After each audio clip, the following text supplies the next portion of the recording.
Good morning students. आज આપણે ધોરણ 10 ની અંદર વ્યાકરણનો જે ટોપિક હતો કર્તરી કર્મણી ભાવે અને પ્રેરક વાક્ય રચના એટલે કે વાક્યની રચના વાક્યના પ્રકાર જેને કહીએ છીએ તે બરાબર વાક્યની રચના અને પ્રકાર જે છે એની અંદર આપણે જોઈ શકીએ છીએ કે ના કેટલા તો ચાર પ્રકાર છે કર્તરી કર્મણી ભાવે અને પ્રેરક। અહીંયા વિદ્યાર્થી મિત્રો આપણે જોઈ શકીએ છીએ કે સામાન્ય અર્થની અંદર કે જે પણ આપણને આપેલા વાક્યના પ્રકાર છે એની અંદર નોર્મલી થોડા થોડા ફેરફાર છે। સામાન્ય કર્તરી એટલે કે કર્તાનો જે આ પ્રભાવ પડતો હોય તો એને આપણે કર્તરી વાક્ય રચના કહીએ છીએ। કર્મણી વાક્ય રચનાની અંદર આપણે જોઈ શકીએ છીએ કે જેની અંદર આપણે કર્મનો વધારે પ્રભાવ પડતો હોય તો એને આપણે कर्मणी वाक्य रचना कहीए छीए जेनी अंदर आपणे सकर्मक अने अकर्मक जेवा क्रिया विशेषणोनो आपणे उपयोग करता होईए छीए। अहींया विद्यार्थी मित्रों मैं तमने एक नॉर्मली भेदभाव वाली आपणे जे कर्ता प्रेरक कर्ता भावे कर्मणी अने कर्तरी એટલે કે અહીંયા સામાન્ય અર્થમાં આપણે જોઈ શકીએ છીએ કે નોર્મલ થોડો થોડો ફેરફાર જ થાય છે। જ્યાં આપણે જોઈ શકીએ છીએ કે ભાવે વાક્ય રચના જે છે એની અંદર પણ सकर्मक અને અકર્મક જેવા પદોની અંદર ફેરફાર થાય છે અને એના ઉપરથી આપણે ભાવે વાક્ય રચના બનાવી શકીએ છીએ। વિદ્યાર્થી મિત્રો ध्यान એટલું જ રાખવાનું છે ખાલી અહીંયા યાદ રાખવાની બાબત એટલી છે કે કર્તરી વાક્ય રચના ધારો કે આપણને એમ કે બોર્ડની અંદર પૂછાય છે કે કર્તરી વાક્ય રચના આપેલી છે અને એને આપણે કર્મણીમાં ફેરવવાની છે। कर्तरी वाक्य रचना ए पण आपणे जोई शकीए छीए के अहींया एक स्थिति એટલે કે આપણને એક સાદા વાક્ય આપેલા છે કે વિદ્યાર્થીઓ વર્ગમાં છે। સેકન્ડ નંબરની અંદર આપણે જોઈ શકીએ છીએ કે વિદ્યાર્થીઓ વર્ગમાં ઘરકામ કરે છે અને ત્રીજું છે મકાનને આગ લાગી। એટલે કે અહીંયા આપણને ત્રણે ત્રણ પ્રક્રિયા જે છે ત્રણે ત્રણની અંદર આપણે જોઈ શકીએ છીએ કે પહેલું છે વિદ્યાર્થી વર્ગમાં છે તો એની અંદર આપણને શું બતાવે છે સ્થિતિ। પહેલા નંબરની અંદર આપણને સ્થિતિ બતાવે છે સેકન્ડ નંબરની અંદર આપણને ક્રિયા બતાવે છે અને ત્રીજા નંબરની અંદર પ્રક્રિયા બતાવે છે। આ ત્રણ સાદા વાક્ય જે છે એની અંદરથી આપણે કર્તરી વાક્ય રચના બનાવી શકીએ છીએ જેની અંદર આપણે જોઈ શકીએ છીએ કે ભેંસને બે શિંગડા હોય છે, અશોક ચિત્ર દોરે છે, નદીમાં પૂર આવ્યું છે। એટલે કે અહીંયા આપણને સ્થિતિ ક્રિયા અને પ્રક્રિયા એ ત્રણે ત્રણ વસ્તુ ઉપરથી આપણને કર્તરી વાક્ય રચના પ્રાપ્ત થાય છે।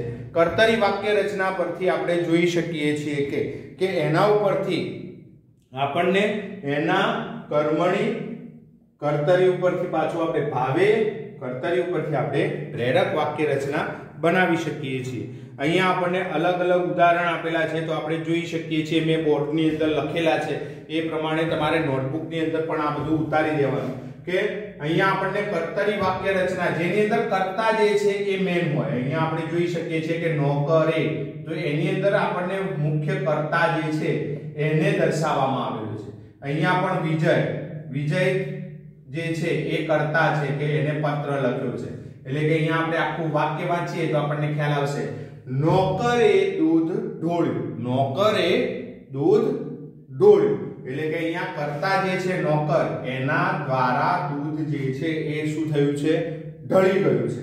સેકન્ડ નંબરનું જે ઉદાહરણ છે તો એની અંદર જોઈ શકીએ છીએ વિજય પત્ર લખશે એટલે કે લખવા વાળો કોણ છે વિજય છે એટલે કે કર્તા કોણ છે विजय बराबर शू करशे तो पत्र लखशे। आ उपरथी हवे आपणे जोई शकीए छीए के कर्मणीनी अंदर आपणे कर्मने वधारे प्राधान्य आपीए छीए तो नौकर थी जे थी आवशे सामान्य आपणे जोई शकीए छीए थी जे छे ए कर्म क्या बतावे छे ए आपणे जोवानुं छे के भावे ने एनी अंदर आपणे कर्मनी चर्चा करवामां आवशे बराबर।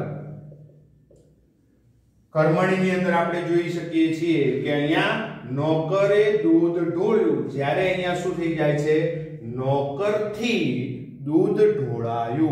શું થઈ ગયું નોકરથી दूध ઢોળાયું। વિદ્યાર્થી મિત્રો એટલે ધ્યાનમાં રાખવાની બાબત એક જ છે કે જ્યારે કર્તાનું પ્રાધાન્ય હોય તો એને આપણે કર્તરી વાક્ય રચના કહીએ છીએ, જ્યારે કર્મનું પ્રાધાન્ય હોય ત્યારે આપણે શાને પ્રાધાન્ય આપીએ છીએ કર્મણીને।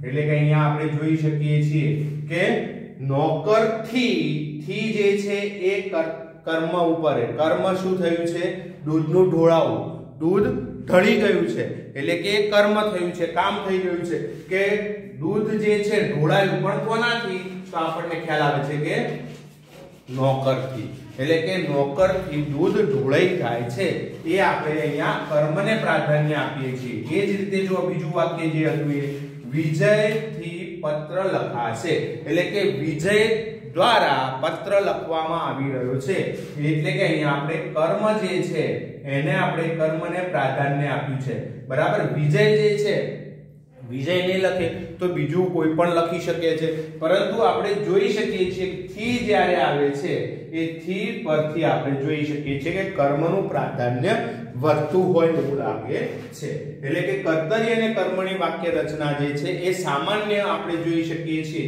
કે જ્યારે પણ વાક્યની અંદર થી આવે છે ત્યારે આપણે એને સમજી શકીએ છીએ કે આ વાક્ય જે છે કર્મણી વાક્ય રચના બને છે એ જ રીતે ફરીથી એક બે ઉદાહરણ આપણે લઈએ કે કર્મણી કર્તરી પ્રયોગ જે છે એની અંદરથી કર્મણી પ્રયોગ ઉપર જઈએ કે બા માથું ઓળાવે છે શું કરી રહી છે બા માથું ઓળાવે છે હવે એને કર્તરી વાક્યને આપણે કર્મણીમાં ફેરવીએ છીએ ત્યારે શું થાય છે બાથી માથું ઓળાય છે બાથી એટલે કે બાની ક્રિયા હાલ કઈ છે તો માથું ઓળાવવાની ક્રિયા છે એવું દર્શાવવા માટે આપણે કહી શકીએ છીએ કે એને આપણે કર્મણી વાક્ય રચના બનાવી કહેવાય એવી જ રીતે આપણે બીજું એક ઉદાહરણ લઈએ સરકાર ખેલાડીને શિષ્યવૃત્તિ આપશે તો હવે આપણે એને કર્મણીની અંદર ફેરવીએ છીએ કે સરકાર જે છે એ ખેલાડીઓ જે છે એને શિષ્યવૃત્તિ આપવાની વાત કરી રહી છે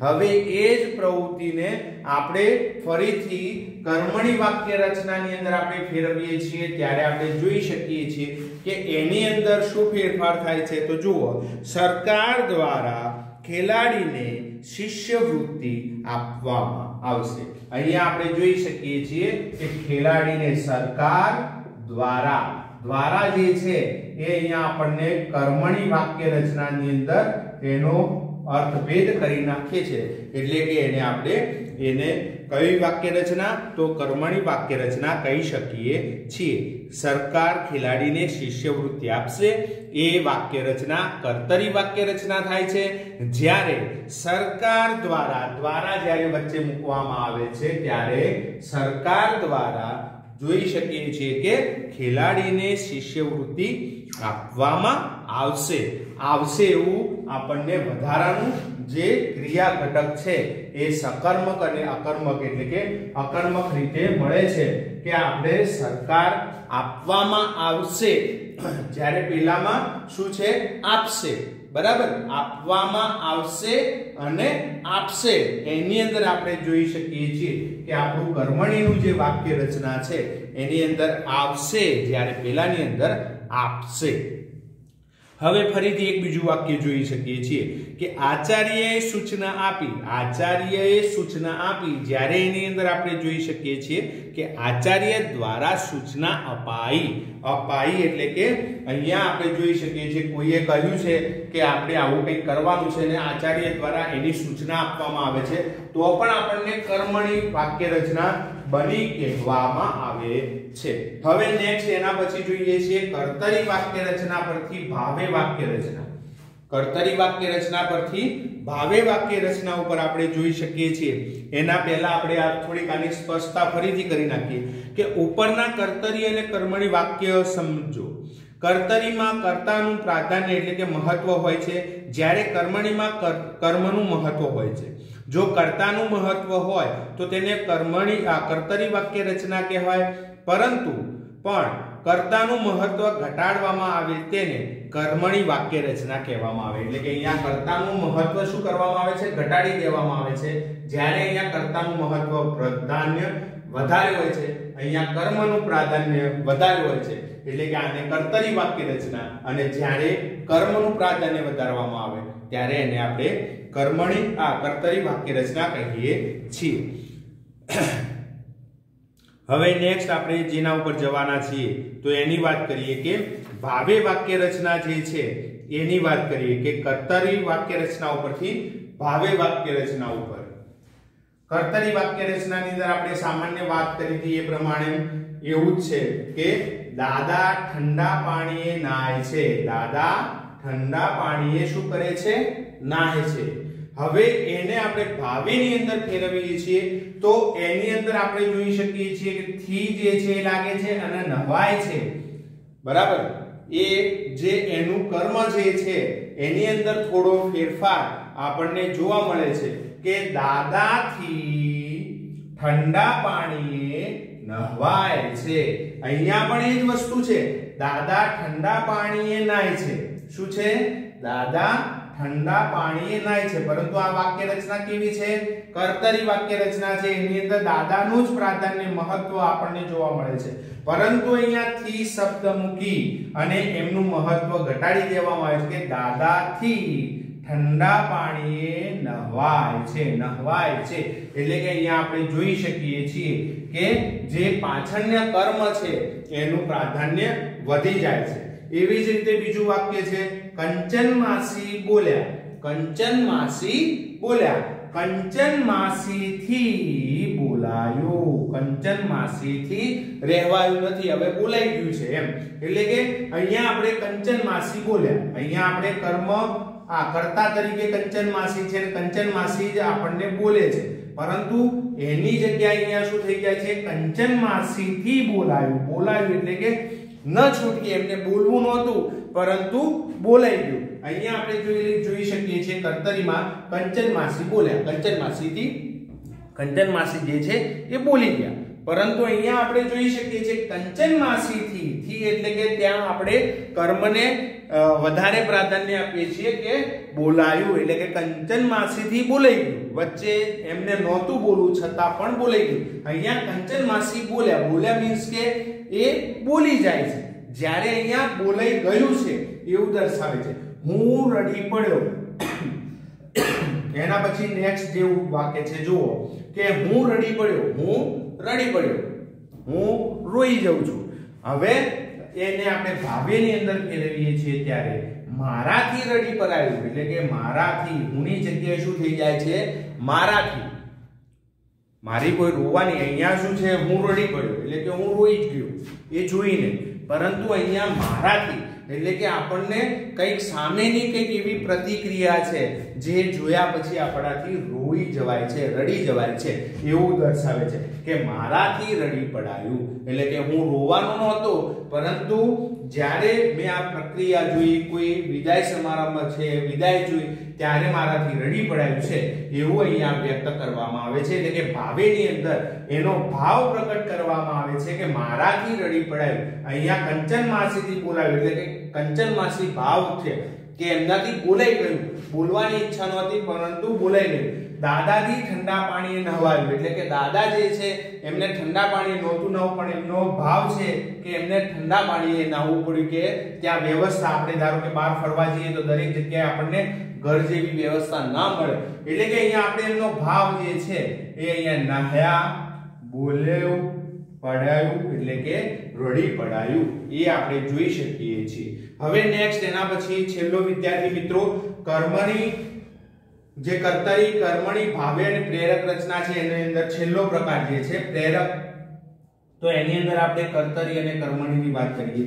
લોપાએ ગીત ગાયું. અહીંયા આપણે જોઈ શકીએ છીએ કે પ્રેરક કોને કહેવાય? તો એની સામાન્ય વાત જે છે એની આપણે જોઈ શકીએ છીએ કે જે રીતે કર્મ જે છે એની અંદર થી વડે આપણે દર્શાવતા હતા, ભાવેની અંદર થી અને એનું જે કહેવાયું, બોલાયું, પડાયું વગેરે જેવા એના સિવાય આપણે જોઈ શકીએ છીએ કે બોલાયું છે, બરાબર, પછી રહેવાયું છે વગેરે જેવા વિશેષણો જે જવું પડ્યું, બરાબર, જવાયું વગેરે જેવા જે વિશેષણો છે, જે ક્રિયા વિશેષણોનો એનો ઉપયોગ થાય છે. જ્યારે હવે પ્રેરકની અંદર આપણે જોઈ શકીએ છીએ કે પ્રેરકની અંદર શું છે? તદ્દન જુદું છે કે જ્યારે પણ આપણને જે વાક્યમાં કર્તાની પ્રેરણા મુખ્ય હોય તે વાક્યને પ્રેરક વાક્ય રચના કહેવામાં આવે છે. એટલે કે કર્તાની પ્રેરણા જે છે એને કોઈ પ્રેરણા આપનાર હોય એટલે કે એ પ્રેરણા આપી જાય છે તો એને આપણે પ્રેરક વાક્ય રચના વિદ્યાર્થી મિત્રો કહીએ છીએ. સામાન્ય છે, સરળ છે. ફરીથી આપણે એના ઉદાહરણ પ્રમાણે જોઈએ કે લોપાએ ગીત ગાયું. અહીંયા જે છે આપણે કર્તરીની અંદર જોઈ શકીએ છીએ કે લોપાએ શું કર્યું છે? ગીત ગાયું છે. પરંતુ હવે એને આપણે પ્રેરક વાક્ય રચનાની અંદર ફેરવીએ છીએ તો શું થાય છે કે જુઓ, મમ્મીએ લોપા પાસે, મમ્મીએ લોપા પાસે એટલે કે પ્રેરણા કોને આપી? મમ્મી આપી. મમ્મીએ લોપા પાસે ગીત ગવડાવ્યું એટલે કે અહીંયા ગવડાવ્યું જે જોઈ શકીએ છીએ અહીંયા ગાયું છે, જ્યારે અહીંયા અર્થભેદની અંદર આપણે જોઈ શકીએ છીએ કે પ્રેરણા આપનાર જે છે મમ્મીને વધારે પ્રાધાન્ય આપે છે કે મમ્મીએ લોપા પાસે ગીત ગવડાવ્યું એટલે કે અહીંયા ગાવાની ક્રિયા જે છે એ લોપાએ કરી છે, પરંતુ એને પ્રેરણા આપનાર એક નવું જ કર્તા છે. કોણ છે? તો મમ્મી. આપણે જોઈ શકીએ છીએ કે મમ્મીએ લોપા પાસે એટલે કે મમ્મીએ કહ્યું ત્યારે લોપાએ શું કર્યું? ગીત ગાયું. અહીંયા આપણે જોઈ શકીએ છીએ કે લોપાએ ગીત ગાયું એટલે કે કોઈએ કહ્યું નથી અને લોપા ગીત ગાવાની શરૂઆત કરી દે છે, તો એ કર્તા છે. જ્યારે અહીંયા પ્રેરકની અંદર શું થાય છે કે એને પ્રેરણા આપનાર કોણ બને છે? મમ્મી. તો મમ્મીએ લોપા પાસે ગીત ગવડાવ્યું એવું અહીંયા આપણને પ્રેરક ક્રિયા વિશેષણ પ્રાપ્ત થાય છે. એના પછી નેક્સ્ટ એક વાક્ય છે મેં નિબંધ લખ્યો. મેં નિબંધ લખ્યો. અહીંયા આપણે જોઈ શકીએ છીએ કે મને કોઈએ કહ્યું નથી, પરંતુ મેં મારી જાતે જ નિબંધ જે છે એ લખવાની કોશિશ કરી છે એવું અહીંયા આપણને કર્તરી વાક્યની અંદર જોવા મળે છે. હવે એને આપણે પ્રેરક વાક્યની અંદર ફેરવીએ છીએ તો શું થાય છે? જુઓ, શિક્ષકે મારી પાસે નિબંધ લખાવ્યો. શિક્ષકે એટલે કે શિક્ષક જે છે એને પ્રેરણા આપે છે કે ભાઈ તો ગાય ઉપર નિબંધ લખ અથવા તો વર્તમાન પરિસ્થિતિ ઉપર નિબંધ લખ, એવી પ્રેરણા શિક્ષક દ્વારા આપણને આપવામાં આવી. એટલે કે શિક્ષકે મારી પાસે નિબંધ લખાવ્યો એટલે કે અહીંયા આપણને લખાવવાની ક્રિયા જે છે એ કોઈ પ્રેરણા કરનાર એટલે કે અહીંયા આપણને શિક્ષક જે છે એ પ્રેરણા આપે છે કે શિક્ષકે મને કહ્યું એ પ્રમાણે મેં નિબંધ લખ્યો. એટલે કે અહીંયા આપણે જોઈ શકીએ છીએ કે મેં નિબંધ લખ્યો, જ્યારે એની જગ્યાએ પ્રેરક વાક્ય રચનાની અંદર આપણને પ્રેરણા આપનાર કોઈ ઓર છે એટલે કે શિક્ષકે મારી પાસે નિબંધ લખાવ્યો. એટલે કે અહીંયા આપણે જોઈ શકીએ છીએ વિદ્યાર્થી મિત્રો કે શિક્ષકે મારી પાસે એટલે કે મારી પાસે શિક્ષકે મને પ્રેરણા આપી અને મેં એ પ્રમાણે નિબંધ લખ્યો એવું અહીંયા આપણને જોવા મળે છે.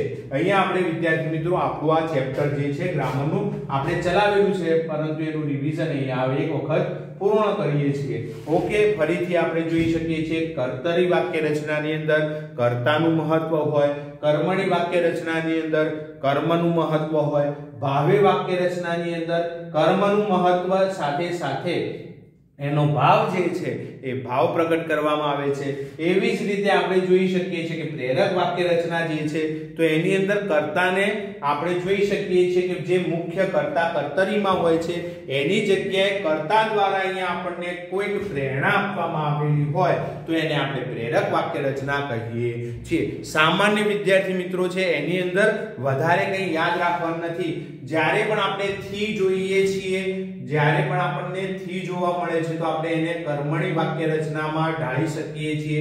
સાથે સાથે જ્યારે આપણને થી ની સાથે સાથે આપણે જે એના કર્મક અને સકર્મક ક્રિયા વિશેષણો જે છે એ આપણને જોવા મળે છે તો ત્યારે આપણે એને શું કહીએ છીએ? ભાવે વાક્ય રચના કહીએ છીએ. અને પ્રેરક વાક્ય રચનાની અંદર આપણે જોઈ શકીએ છીએ કે જ્યારે પણ આપણને પ્રેરણા આપનાર મળતું હોય ત્યારે આપણે એને પ્રેરક વાક્ય રચના કહીએ છીએ. વિદ્યાર્થી મિત્રો, એક સામાન્ય વસ્તુ છે કે એને યાદ રાખવા માટે આપણે જે કર્તરી કર્મણી ભાવે પ્રેરક જે છે એની અંદર કર્તરી અને કર્મણીમાં તો સામાન્ય એ જ રીતે પ્રેરક વાક્ય રચના. હવે વધે છે તો ભાવે, તો એના અંદર થોડુંક આપણે ઉમેરવાનું છે કે સકર્મક અને અકર્મક જે ક્રિયા વિશેષણો છે તો એની અંદર આપણે એને સમજીશું તો આપણને ચોક્કસ ભાવે વાક્ય રચના પણ જલ્દીથી સમજમાં આવી જશે. ઓકે, આજનું આ આપણે લેક્ચર અહીંયા પૂરું થાય છે. નેક્સ્ટ લેક્ચરની અંદર આપણે ફરીવાર એક વખત રિવિઝનની અંદર વિશેષણ જેની અંદર વિકારી અને અવિકારી વિશેષણ વિશે વાતચીત કરીશું. બરાબર? Okay, thank you very much.